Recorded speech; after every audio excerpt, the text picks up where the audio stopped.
Thank you for being here today.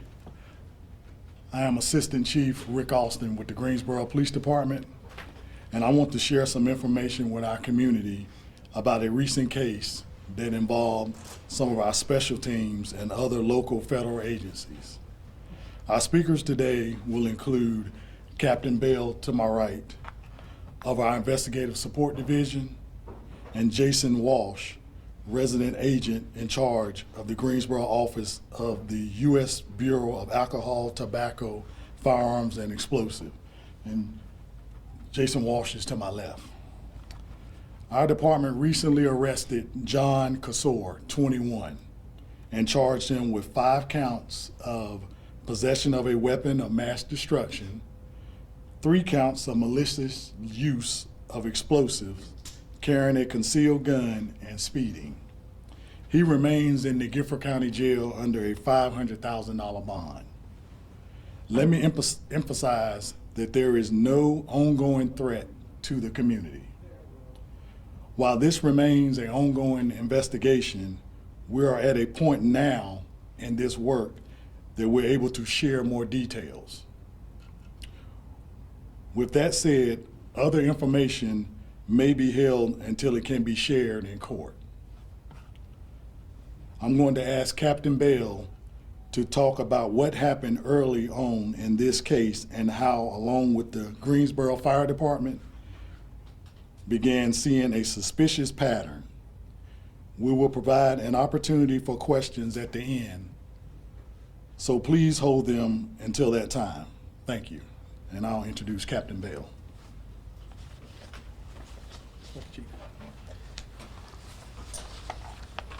Good afternoon. Again, I'm Captain Adam Bell, the Greensboro Police Department's Investigative Support Division Commanding Officer.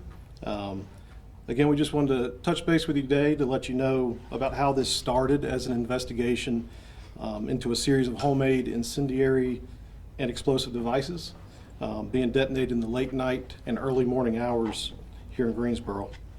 The Greensboro Police Department and the Greensboro Fire Department responded to several incidents since January 20th following calls to Guilford Metro 911 from callers hearing a loud noise and seeing small fires. I'll discuss the series of incidents which occurred as follows. On January 20th, GM 911 call came in at about 1:12 a.m. in the 1800 block of Allenbrook Drive.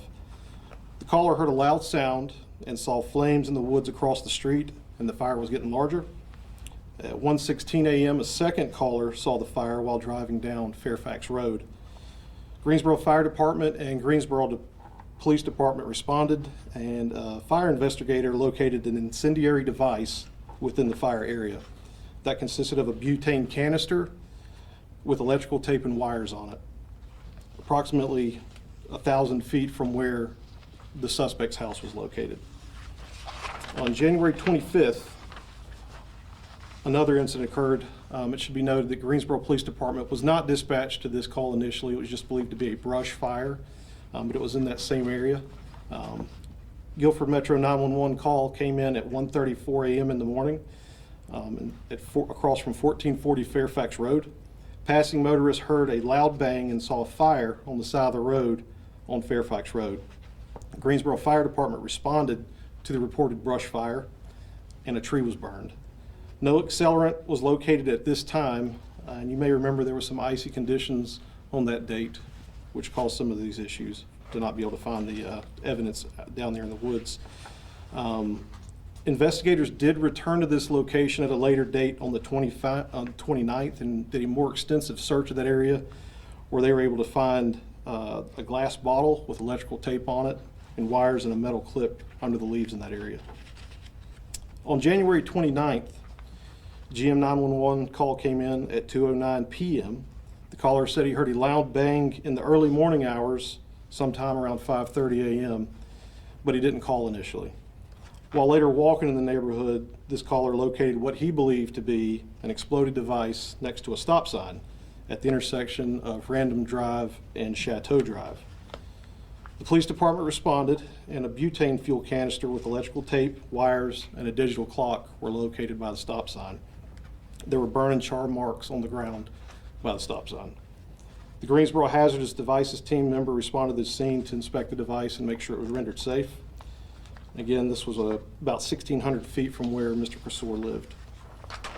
On January 31st, the violent crime response team, detectives were in the area of Fairfax Road and Beckford Drive. At 12:59 a.m., a detective heard what sounded like an explosion north of their location. Upon driving into the area where the detective heard the explosion, they observed Mr. Ksor walking on Fairfax Road near Glen Oaks Drive. He reached Cobble Lane and turned around and started walking back east again, and used a light source from a flashlight or a phone, appearing to look around on the ground. He walked south on Glen Oaks and then east on Beckford, where he entered a blue vehicle and left the neighborhood. A traffic stop occurred for a speeding violation on Merritt Drive near Spring Garden Street, and during the course of the traffic stop, Mr. Ksor told the detectives he had a handgun in his pocket. Ksor was detained for possession of a concealed gun. Later on, we seized a revolver as a part of that. He was arrested for carrying a concealed handgun without a carrying concealed weapon permit. Detectives went back to the area where they saw him walking earlier and located a metal pipe about 8 inches in length that was consistent with a pipe bomb in the yard of 1701 Glen Oaks Drive near an unoccupied residence. The end cap of the pipe appeared to be blown out. Greensboro Hazardous Devices team responded and inspected the device to render it safe. There was no damage to the residence or any other property because of that incident. This leads us to the search warrant at Mr. Ksor's residence at 4113 Farmbrook Drive on that same morning. A search warrant was applied for and granted for his home.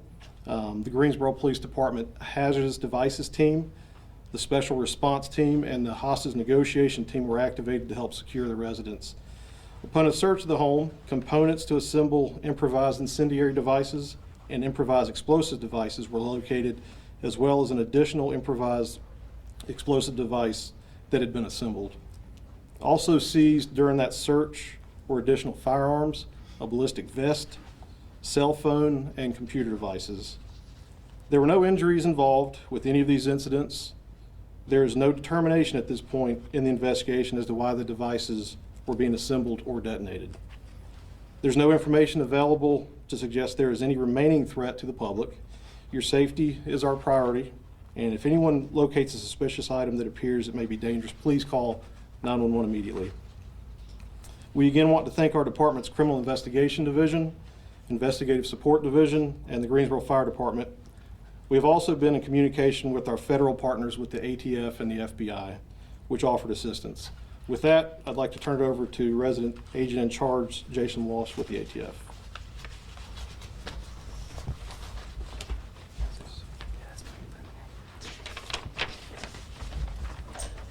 Good afternoon, thank you. My name is Jason Walsh. I'm the resident agent in charge of ATF here in Greensboro. I'd like to start by thanking the Greensboro Police Department for this opportunity. Under Chief Thompson's leadership, Assistant Chief Austin, Captain Bell, this incident, we became aware of this incident early on in January, and we're following their lead in this investigation.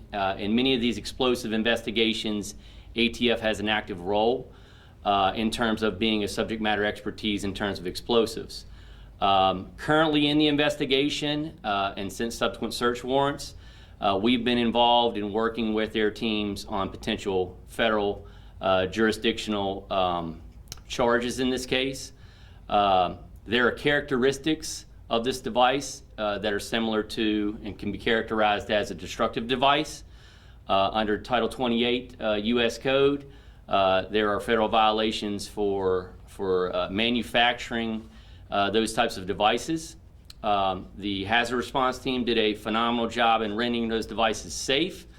Currently, we have sent samples of some of the explosive proponents to our lab in Atlanta that are being tested to determine the extent of those mixtures. We have sent a destructive device determination down to our lab in Huntsville, Alabama, who will then put the components together to determine if this in fact is a destructive device. We've been in constant contact with the United States U.S. Attorney's Office here in the Middle District under Dan Bishop's leadership. They're fully involved in the case as well, and there are potential federal charges still stemming from this investigation. Thank you. At this time, we'll take some questions. I'll start by asking, so for these devices, would the average person know what this looks like, you know, with it being explosive, that kind of thing, sitting at a stop sign? Yeah, I'd like to point out that the devices that we found, they were all made with materials that you can buy at a common store. What sets these things apart, and again, I think it's okay to tell you it was these butane canisters that you'll usually see with camp stoves, is that there was wires, electrical tape, a digital clock in one example. That should stand out that this was not just a normal device, a suspicious package. This was something that should look like a bomb. But we do want to reiterate that if anybody sees anything suspicious that looks like a hazardous device, please call law enforcement. We'll come out and inspect it and hopefully render it safe if it is. Were these devices powerful enough to kill somebody? Potentially, yes. The devices that we found, it started out that they appear to look like they were made for incendiary purposes, to burn. It looked like that his development of these devices had turned more to explosive, which anytime that you're dealing with either incendiary with fire or explosive devices, they absolutely have a potential to hurt somebody or kill them. Is there anything motive related that's public or available to be shared right now about behind these actions? Not Not at this time. Again, the investigation is ongoing. That's a big question in our mind when we first started into this, is why? Why are they making these bombs? Why are they setting them off? At this point, we don't have anything definitive at this point, but we can say right now there is no danger to the public. What was the overall destruction from these explosives incidents, and what was the range of them as well? The overall destruction we saw was burning. The two biggest ones was where the incendiary devices set fire to the woods around it and some trees near it. The pipe bomb that we described on that the fourth incident, it detonated, but it didn't injure anything around it. Is the suspect a U.S. citizen? Yes, he is. Are you guys able to share any images at this time? I know it's an ongoing investigation, but is there any images that can be shared that you guys captured as you investigated? Images from the investigation. Just like images of like what this explosive device looked like, the materials that he was using, anything like that? Not at this time. The images that we have of it is part of our investigative case files, so we can't release the images of what we found out there just yet. Are you able to determine any sort of link between the 3-4 places this happened? Not in terms of why he set them off in those places. The locations that we found that he set them off were somewhat away from houses. We don't know if he was just experimenting with these things at this point to see what they would do and if they worked, but there was no linkage between any of the properties that we found. In terms of like the inventory of parts used, was there progress made from the first incident to the pipe bomb? Yes, and I think that was one of our concerns, is that we did see where it seemed that he was developing his craft and adding more things to it. Don't know if it was to cause more damage or just to see what the different type of devices, what they would do. But we did see where he was starting to escalate his production of these devices. Is there any indication that he may have detonated or started a fire somewhere that you guys don't know about, like, you know, in a remote area? We don't know, and that's one of the things our investigators are still looking through. Past residential history, any other calls that would sound like this, and they're going back and scouring through those call records and reports and canvassing different places to make sure we've not missed anything. Do you all have call history with him, previous contacts, arrests, anything like that? No, he has no other criminal history with the Greensboro Police Department. Is it safe to say that he was doing this all alone? Like he had no help with any of these activities? At this time, based on our investigation, we've not linked anybody else to this, but again, it's still an ongoing investigation. That's one of our concerns we want to find out and just make sure of, but right now, we don't have anybody else connected to it. And can Agent Walsh indicate whether that he's been on their radar as well previously?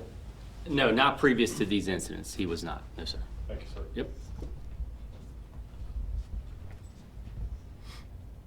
Thanks, everyone, for coming. Thank you. Thank you.